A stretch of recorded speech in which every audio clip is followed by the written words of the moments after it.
Hi, Bowflex Barbie here, and welcome back to the Flex Pretty podcast. Today's episode is very special for a few reasons. I have none other than my husband, Ethan Quant, is here on the Flex Pretty podcast. He is actually the first man that has been on the Flex Pretty podcast. And there's a few reasons why Ethan is the guest for today. So, a few years ago when we launched, started coming up with the concept of the Flex Pretty podcast, Ethan said something about podcasting in general and how only 1%, he shared a statistic, how only 1% of people that actually start podcasts get to 21 episodes. And this is actually episode 21. Congratulations. So I'm a part of the 1% of podcasters. Huge. And I think it's super special because I'm going to let Ethan talk a little bit more about it. But Ethan's company, Lifestyles Digital Media Group, actually produced all episodes of the Flex Pretty podcast and have made it possible for us to get to 21 episodes. So I think it's very fitting that he's the guest for today. And he's also going to give us some perspectives on different perspectives. We have women up to this point, and I think the fact that he's married to a professional bodybuilder, we've been together for over 9 years, going on 10 years, I think. Or we've known each other at least. We can get into that story right now. But we've known each other for over 10 years.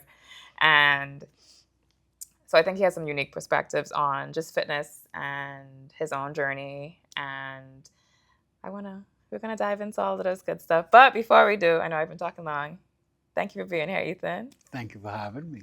And can you tell us, for those who don't know you, a little bit about who you are and what you do?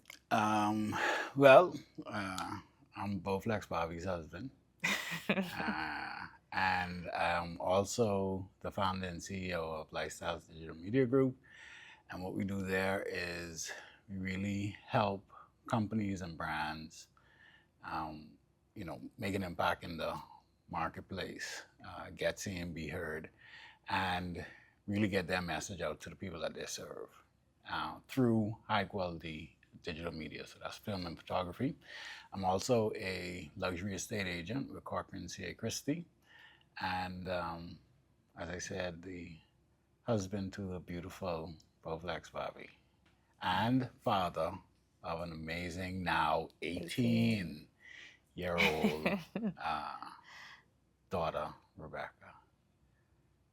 I love that. Okay. So Ethan, so typically on the Flex Pretty podcast, we talk about fitness, wellness. Again, I usually have women talk about their personal journeys, women from all different walks of life or that are at different stages in their lives. And for most of these episodes, you've been there, right, in the room, or you've watched back or edited episodes, or, at some point seen the episodes with these women, or I've actually, been in the room when these women have been on the podcast. And I want to dive in as someone who has been married to a woman that is obviously on a fitness journey, has been on her fitness journey for years. We met through fitness. I want to know, what is your, I guess, stance, your viewpoint on women in the fitness space? Like, I know that we consider bodybuilding, what I do, to be the extreme of fitness, right? But I want you to talk about, as a man who is personally on his fitness journey, who knows firsthand someone that is very much on their fitness journey, what is your, I guess, stance, your opinion? What are your opinions on women and just fitness in general? Awesome. Well, firstly, I want to congratulate you on your 21st episode. That's a huge milestone. I remember when you had the idea to do Flex Pretty Podcast, and you are right. I have been in the room, and I have seen every episode, whether I was editing it myself, shooting it myself, or a team member was doing it. And I am truly proud of you. Thank you. I think that, especially not just in the fitness space, but in general, what you do is very important. You give people a platform to talk about something that is very important, because fitness is really the foundation for a fulfilling life, in my opinion. And so to kind of get to your answering your question, for me, in general, fitness has become a lifestyle. Uh, when I first started my fitness journey, well over a decade ago, um, actually, so that's 2012, about 15, 13 years ago. Um, for me, it was more of a means than end. I just was tired of being fat and I wanted to lose weight. Um, and it evolved over time. And so, I found it easier to, I guess, stay consistent with it when I put it in the context of lifestyle. And so I really think, as far as fitness goes, that's the first thing. It shouldn't be something that you do, it should be how you live. And it starts with a mindset. And so I think that a healthy and fit body houses a healthy and fit mind. And really, no matter where you are in life, if you prioritize your health and fitness, the overall quality of your life will improve. And really, it should be the most priority, because you could have all the money in the world, you could be as famous as you want in the world, but if you aren't healthy, you really don't have anything if your health suffers. And so that's really what fitness is for me. And so I really applaud anybody who decides to really prioritize their health and fitness, men and women alike. And with fitness, it really looks different for different people. When you talk about fitness in the context of just general health and movement and physical activity, that's what it is. It's just moving, right? Mm-hmm. And so whether you're a runner, whether you're lifters like us, whether you play sports or Pilates or dance, it's all fitness. It's just keeping the body moving, being active. And so whatever it is that you want to do, um, you can find something that you like that enables you to. It doesn't have to be going in the gym for 2 hours lifting heavy stuff. That's my fitness. I know that's your fitness. Mm-hmm. But I think it's really just find something that can help you move the body. And that's what I encourage people to do when we talk about fitness. Thank you. Thank you for that. Didn't really answer my question, but No, you scratched the surface on it. My question was more so on your opinions in general on women in fitness. So I guess I should have given you a little bit more meat to the question, but I want to dive a bit more into, I guess, this notion that still unfortunately exists, that fitness is when a woman's on a fitness journey, she's losing weight, and that's the only reason she should be on a fitness journey. She should not be lifting weights because she doesn't. I don't. Most men. Let me say most men. Some men will say. Let me take that back. Not most men. Some men will say a woman. I don't want my woman to be stronger than me. I don't want my woman to look like she is stronger than me. What are your thoughts around that? Okay, I got you. Being a man that is married to. I'll tell you something. So, just something that my uncle, who is a competitive bodybuilder, told me many years ago. He said, muscles are sexy. Muscles on a woman is just effing sexy. I appreciate you censoring. And I agree, right? And I think, and actually, I'm married to you. I think like you're literally the sexiest woman in the world. Period. And I was attracted to you because of your body. Like that's what I was scrolling on Not my mind. Facebook. No, your mind wasn't on that picture in My Facebook. mind wasn't in a No. bikini. No, your mind wasn't in a bikini. But so I was attracted to that. Now, I will say that the fitter I got, the more attracted I was to fitter women, if that makes sense. So I think I was always attracted to like athletic built women, but like the fitter I got, the sexier muscles, more muscle on women became to me, if that makes sense. Why do you think that is? Well, I think that is because several reasons. I think one, I was getting fit of myself, and so my confidence was there. I was a lot more confident in my own body.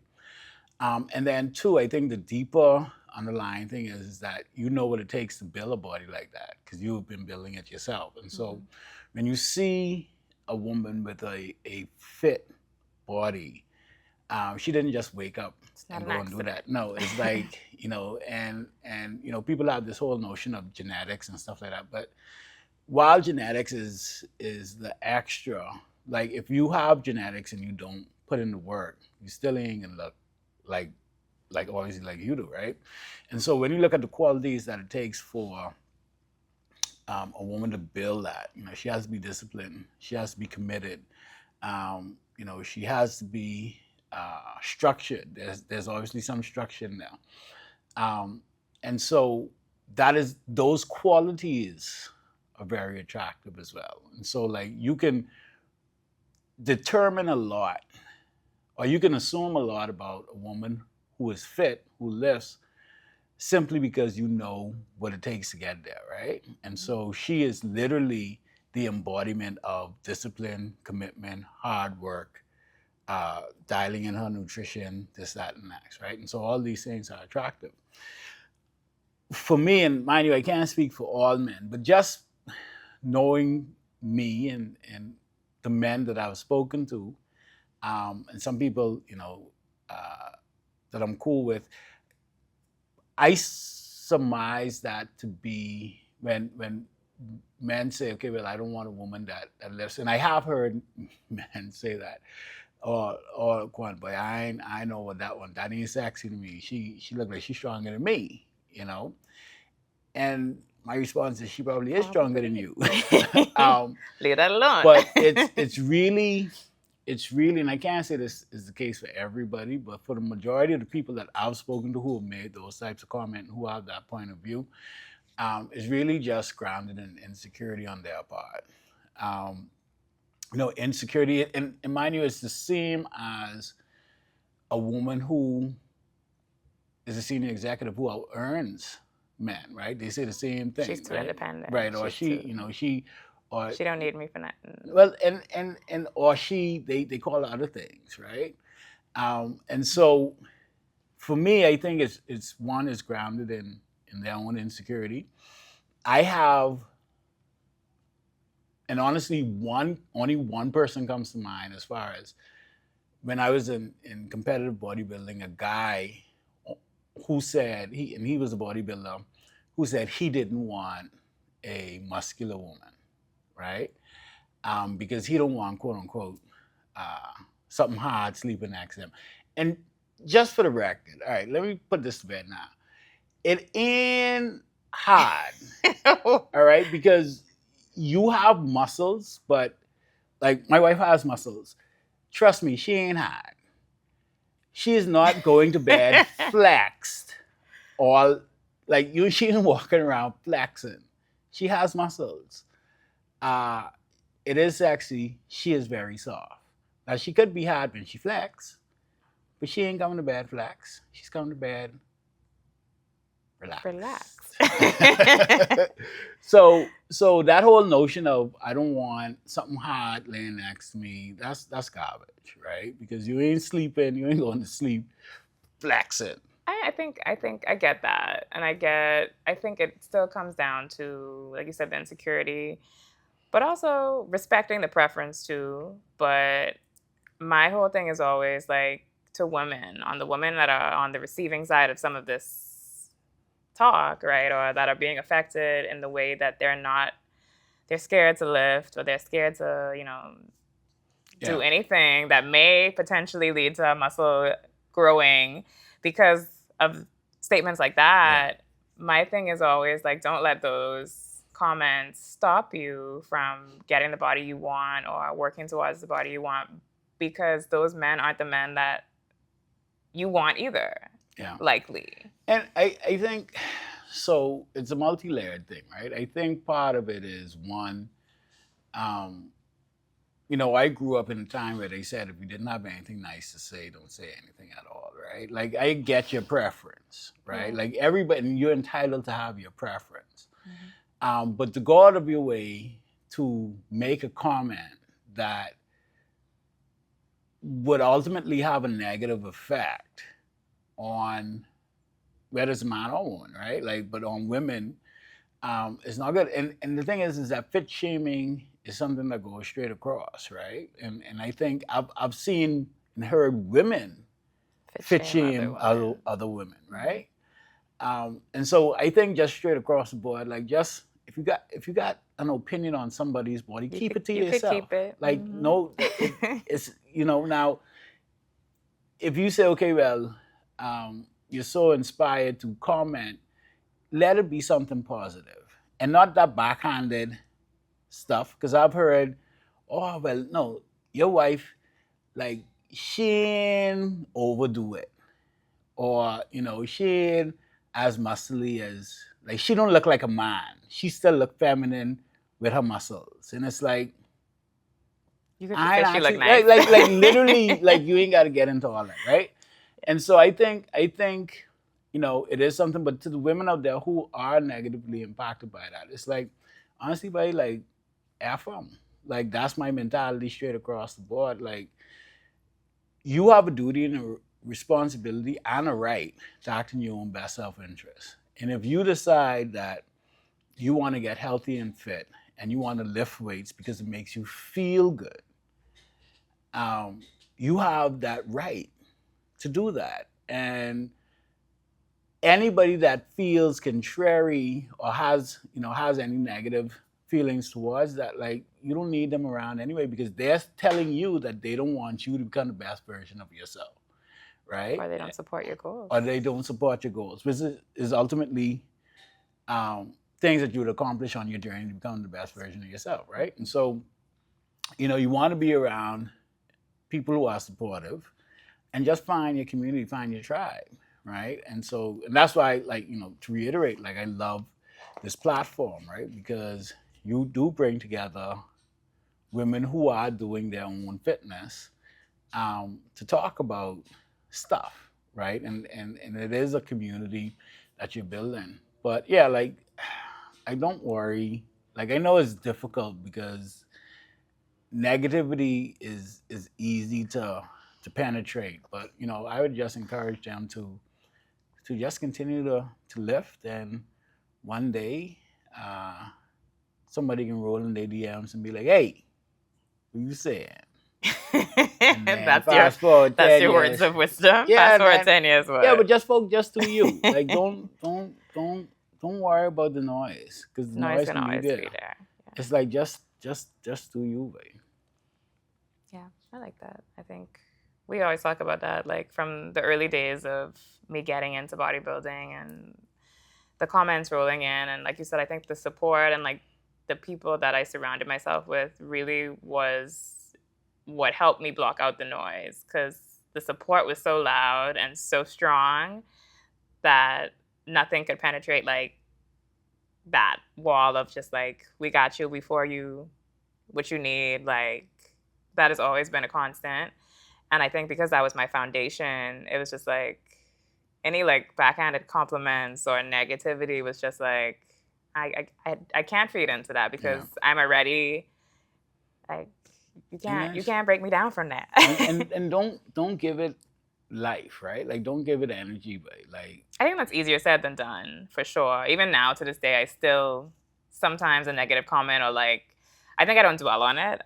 I allow myself to feel offended by it, or okay, that wasn't nice, but I don't dwell on it. Like, I'm, oh my God, all day. Like, I feel so Yeah. bad. Like, I accept it. I acknowledge my feelings. I remind myself, like, it's not me, it's them. And I'm able to move away from it and, like, get over it a lot faster than I think when I was younger. But I think that takes intentionality and maybe a little bit of repetition. Yeah, no, it's just training, just like any other muscle, right? Like you just gotta not give it life. And honestly, like, you know, what's worked for, because even as a man who is married, like I remember I used to go after people in your comments. Like I used to be like, who, you know, Who want to smoke? and I remember talking to Wahab, you know, and how, you know, and I literally asked him, like, how do you deal with that? You know, you're married to one of the top female bodybuilders in the world, and like, you know, guys, even not just the negative comments, but the pursuit, you know, the guys coming out with all these backsided comments, you know, not necessarily. And he's just like, you know, he just saying he just doesn't give it life. If he sees it, because he actually, you know, manages her pages as well, he just delete it before she sees it. But, you know, he's just like, it's just dudes being dudes, right? And you can't give that ignorance any energy, because if you give it any That's what energy, you that get means more you're of. taking, right? And so he just keeps it moving, and I like that, and that's really been my approach. Even when, you know, it's like, and then too, you know, like I know you got them. If you do decide that you have some time one day, you can put them on blast. I don't have to quote unquote come to your defense. Um, and you know how I feel about you, and you know, I think at the end of the day, that's all that matters. Your mind Period. loves your body. Period. And so them jokers could stay where they is over there. Okay, I just don't want this to go too sideways. No, Ethan like us. I try it, but I try I'm it. very I surprised try it. he's not let anything I try slip. it. I try it. I try it to I respect. appreciate that. I got the brief. No casings. I didn't tell you no cursing. Okay, so I could case. No, I prefer you not to. So people often come into our home, right? And not often come into our, I don't want to say it like that. We don't have much people in our home. But whenever people do come into our home, like their first time in our kitchen, we have like a, what I call a supplement corner. It used to be in the pantry. It's outgrown the pantry. Yeah, We now have a supplement corner. It's very evident that we are a family that lifts. Yeah. And I want to talk about supplements. I know we didn't dive too deep into your fitness transformation, but you have, before I met you, you lost over 100 pounds. Yeah. I met you as a bodybuilder. We competed, I think, 1 year together. Well, I tried. Yeah. Technically, when we met each other, we were both in preps. Yeah. You were actually competing. Yeah. When we met, when we dated, we attempted to compete together. Together. And that didn't happen. But we can get, that's a different Yeah. different story. Yeah. But the year we started dating, you would have stepped away from the stage, but I've still been on your fitness journey since even before I met you. And I want to talk about just how fitness has evolved a little bit for you in those years. And then I want to dive into like supplements that have always been in your routine, and what is a staple, what staples are there for you now? Yeah. So like you said, you know, for me, first, it was just, I wanted to lose weight. I was tired of being fat. I wanted a six-pack. And then, you know, so I started working out, started training. And then I got into competitive bodybuilding. One year I went to a show and I was just like, I want to do that. And I did competitive bodybuilding for maybe about 2-3 years before I retired.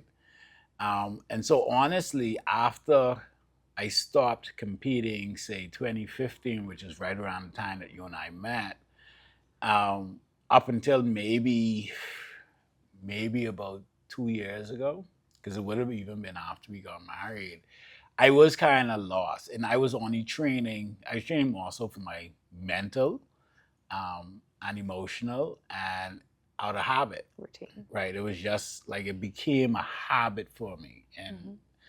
And so I could honestly say, like, really within the last easily 2 years, I really just found my footing again, and even more so within the last 8 months. Like, I really feel like I Locked back regained, in. right? Like, I know why I'm training because I was lost for a while, and so.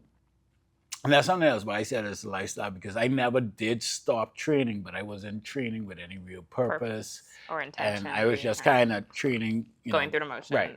motions. And so now training with a lot more intentionality, especially over the last several months, it has evolved. And so my training style hasn't much. I sprinkle in some step with Bowflex Bobby every now and again. Once. Once. Twice. What are you counting as twice? Jumping in the class?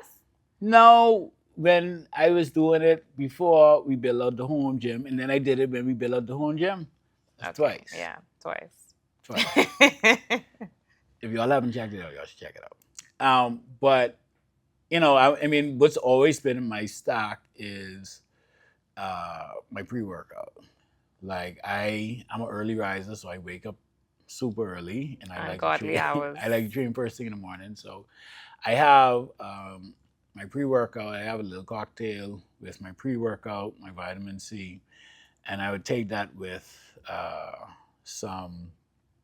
my fat burner. I tend to do a fat burner cycle, especially now. Like, I got back on fat burners.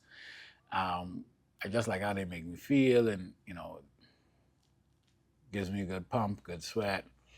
And then I have some other stress management stuff that my wife told me I should take. I can't pronounce them, but.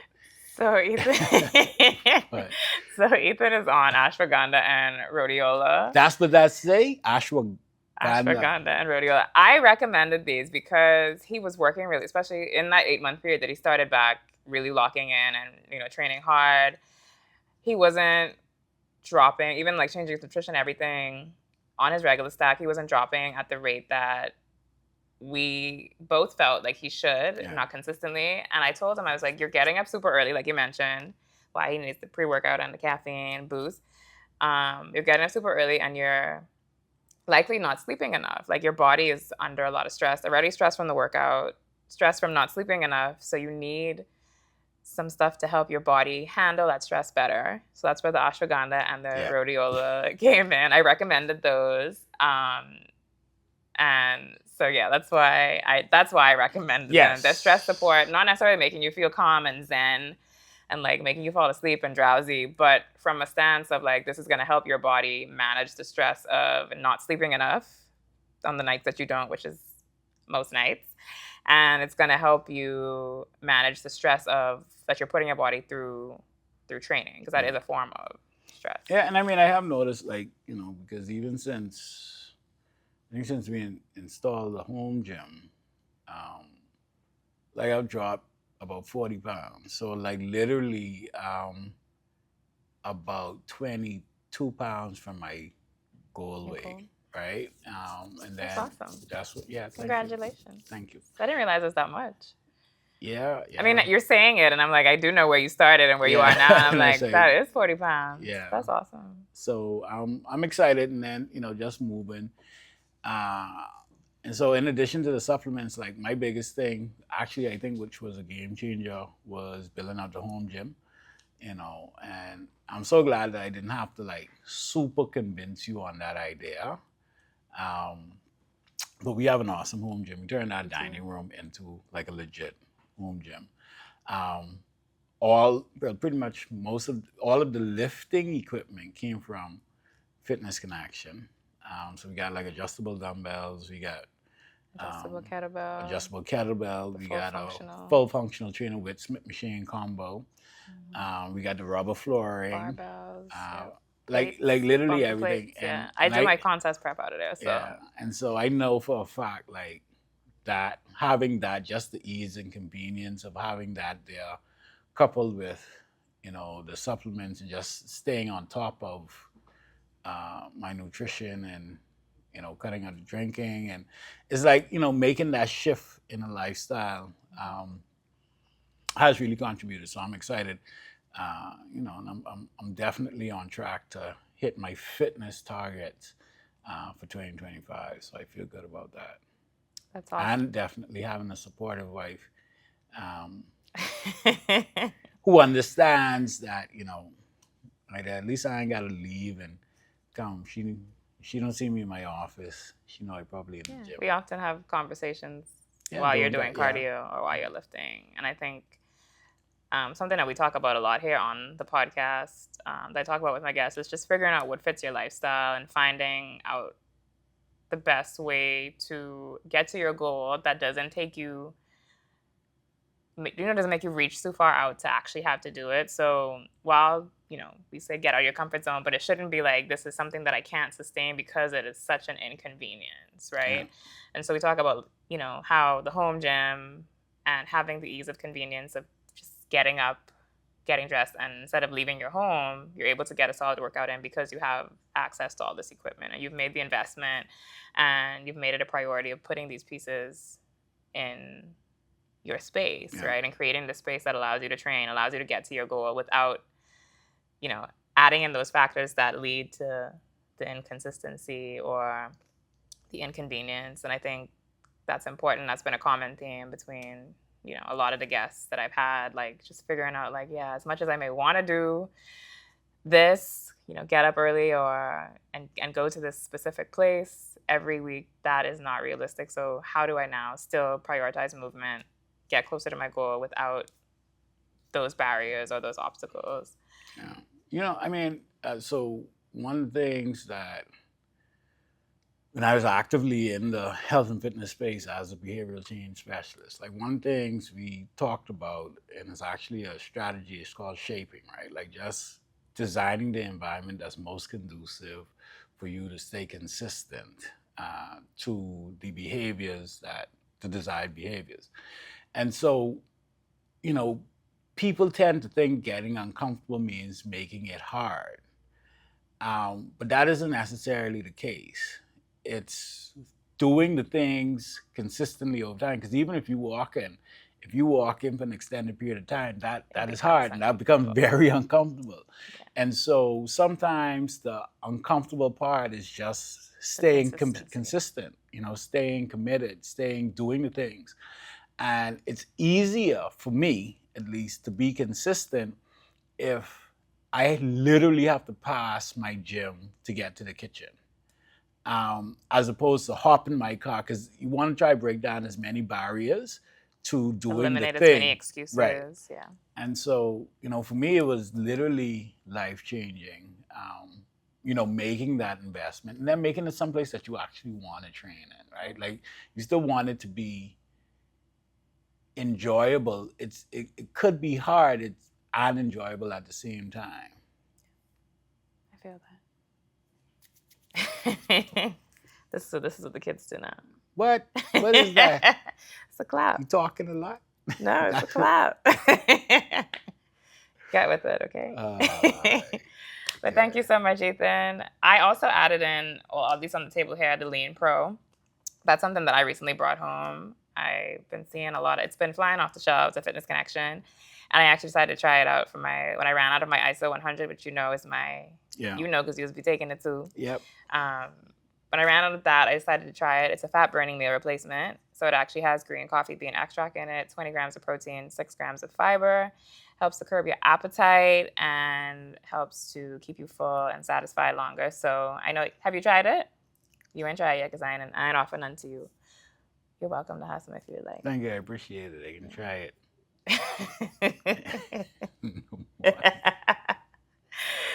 Okay. Anything else you'd like to share with our viewers today before we close out? I do want you to drop your handles and your cameras. Yeah. I just want to say, besides the fact that you love your wife. I'm just kidding. I'm just kidding. I'm just kidding. Go ahead. I do want to say, as a man who is married to the Caribbean queen of fitness, right? Fitness really is the foundation of really our relationship, right? Like that's how we met. How I met you. If you are with somebody who does not support your dreams and your goals, regardless of what they are, right?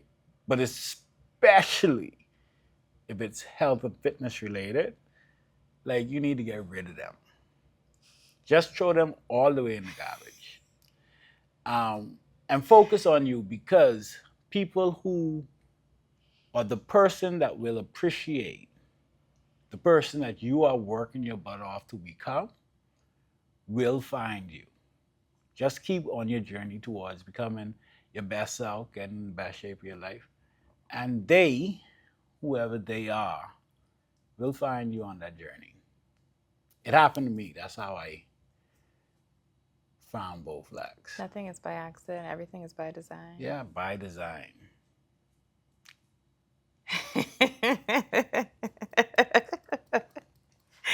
My crap That's pinches. so crap. I don't know what the hell. That don't make no sense. Anyway. Or is it this? I think it's this. Is it this or this? I know. It looked like you're doing don't ask something me. else. Like, this is when you're over 30 trying to be on the trend. Thank you so much, Ethan. Tell us where we can connect with you. Want to follow you? Instagram is a good place. It's The Real EQ. And my YouTube channel is The Real EQ as well. So follow me there, and then follow Lifestyles DMG on all social platforms to see the amazing content that we do for people. Like the Flex Pretty podcast. Like the Flex Pretty podcast. Yes. Thank you so much, Ethan. Thank you. I appreciate you for taking time out of your busy Saturday, your busy schedule, to be here with us today as a guest, for being our first man on the Flex Pretty podcast, and for being the and for being our 21st episode guest. That's huge. We made it past that threshold. Yeah, top 1% Top podcast. 1%. Globally. We love that for us. Thank you for being a part of making it possible as well, through your amazing company, Lifestyles Digital Media Group, and you're with your amazing team. As always, appreciate you and your support. We talked a lot about support today, and that was a big point. And you have been that support for me in fitness, in business, and in life as my partner. So I appreciate you for that. And I hope that I can be the pillar of support, or close to the pillar of support for you in all the areas of you becoming the best version of yourself as well. Thank you. It's like, I don't know what to say to that. All right. Thank you again. Thank you again, Ethan. Thank you all for joining us for this special episode. If you enjoyed it, give it a thumbs up. I will link all of Ethan's pages that he mentioned in the description below, so you can connect with him and stay tuned on his journey and all things that he is pursuing and sharing with you. And until next time, I'm Bowflex Barbie, your host. This is Ethan. And thank you for watching the Flex Pretty podcast. See you next time.